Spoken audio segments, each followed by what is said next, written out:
Thank you very much. Good afternoon, everybody. My name is Patricia.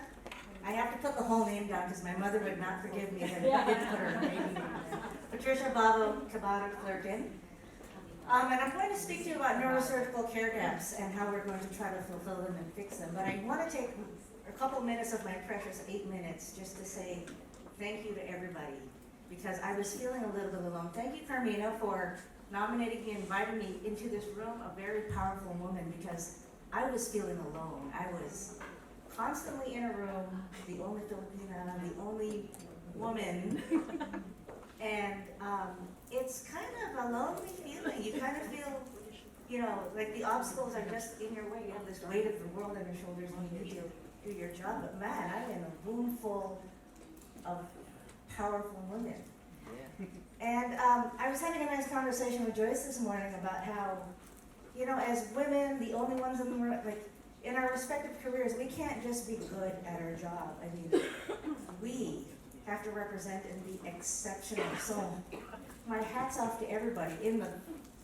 As a lawyer, as anything, you have to be exceptional to be heard. And so that is often very difficult. My hat's off to everybody. Anyways, so closing neurosurgical gaps and empowering Filipino women in the same way. I am now at Dartmouth Hitchcock Medical Center, and I'm now I've been given the extra job, beyond everything else I'm doing, being the chief of surgery for the pediatric hospital there.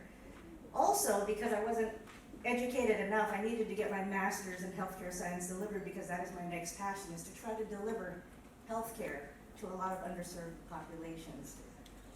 I'm, as you can tell, once again, the first Filipino board-certified pediatric neurosurgeon in the United States. So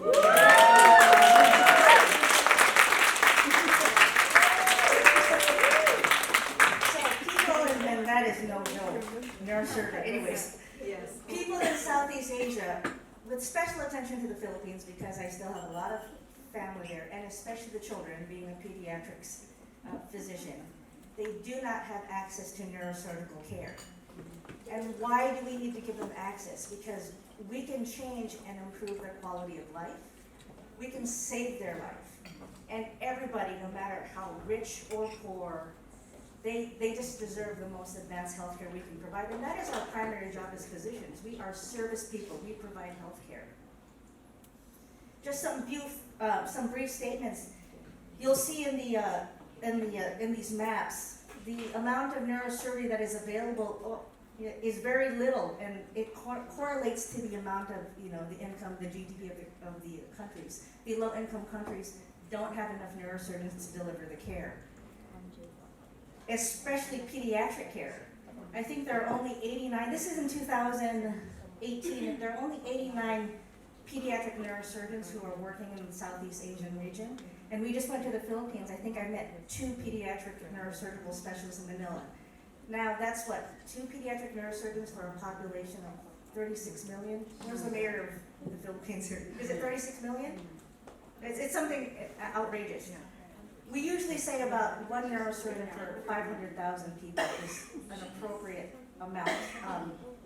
But there's just not enough. So what do we want to do? I just want to give some examples of why this is important. Now, everyone sees the motorcycle. That's not a foreign concept in the Philippines, right? This young girl, yes. This young girl, this cute, beautiful baby, she actually fell off the motorcycle and she shattered her skull. Okay. And while we were there, we were able to reconstruct her skull, and now she's perfect. And all I need is a smile from this beautiful mom. Oh, really? For all the, I mean, this is all our hard work, and this is why we do it, is to save these. And that's the picture of this child. This is another case. I know this is kind of gory, but this is a spine. You see in the middle, it's this young little boy's spine that's collapsed, and it crushed his spinal cord, and he couldn't walk. So with collaboration with the team of neurosurgeons in the Philippines, we were able to reconstruct his spine. And that is actually, this white long piece here is a piece of bone from their leg. And we didn't have PowerPoint, this is all PDF. That was a anime or a movie of this little boy walking now. So you could imagine how, all I really need is this like crying mom coming to thank me, and that's all I need. And so this is why we need to do this. I mean, these children need access to this care. But providing this care, I can't do it by myself. I mean, I used to do all these, is it 4 minutes? I used to do all these, 3 minutes. I used to do all these mission trips, and just going there for a few weeks to provide the surgical care isn't sustainable.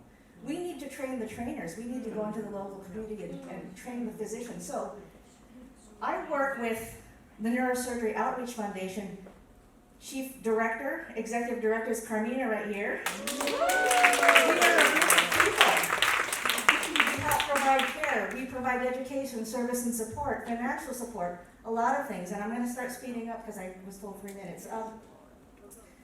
And we've done a couple of these trips already, just most recently in the Philippines, and we've collaborated with a team of physicians in the Philippines to create these programs to train the local people to become neurosurgeons. Philippine General Hospital, Vincent Health, and then we're targeting the southern region now. Not only do we train the trainers, we teach the physicians the most advanced techniques. We're training residents. And not only that, some of the hospitals, we are going to try to train them to be what we call the hydrocephalus treatment centers of Southeast Asia. We treat hydrocephalus, which is excess water in the brain. This is probably the one most life-saving procedure we could do as neurosurgeons.